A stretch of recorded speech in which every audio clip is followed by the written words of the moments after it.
अकबर बीरबल की कहानी। खाने के बाद लेटना। दोपहर का समय था। राजा अकबर अपने दरबार में बैठे कुछ सोच रहे थे। अचानक उन्हें बीरबल की कही हुई एक बात याद आई।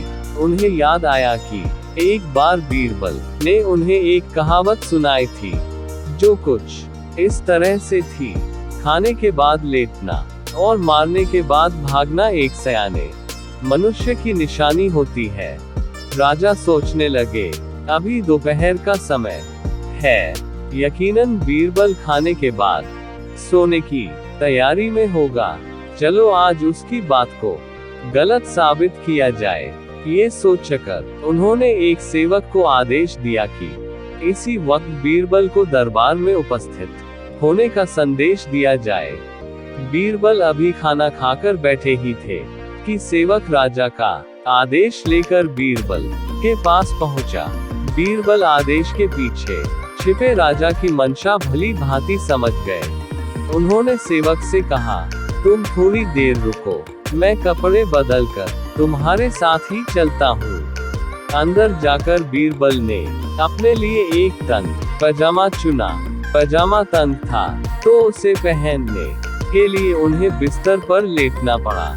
पजामे को पहनने का बहाना कर वे थोड़ी देर बिस्तर पर ही लेटे रहे और फिर सेवक के साथ दरबार की ओर चल दिए। दरबार में राजा बीरबल की ही राह देख रहे थे। उनके वहां पहुंचते ही राजा ने पूछा, क्यों बीरबल, आज खाने के बाद लेटे थे या नहीं? बीरबल ने जवाब दिया, जी महाराज, जरूर लेटा था। ये सुनकर राजा को बहुत गुस्सा आया। उन्होंने बीरबल से पूछा, इसका मतलब यह है कि तुमने मेरे आदेश का असम्मान किया? तुम उसी समय मेरे सामने क्यों उपस्थित नहीं हुए? इसके लिए मैं तुम्हें सजा देता हूँ। बीरबल ने तुरंत जवाब दिया, महाराज, ये सच है कि मैं थोड़ी देर लेटा था, लेकिन मैंने आपके आदेश की अवहेलना नहीं की है। आपको मुझ पर यकीन न हो तो आप सेवक से इस बारे में पूछ सकते हैं।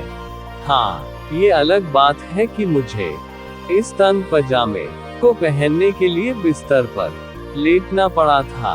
बीरबल की इस बात को सुनकर अकबर हंसे बिना रह न सके और उन्होंने बीरबल को दरबार से जाने दिया।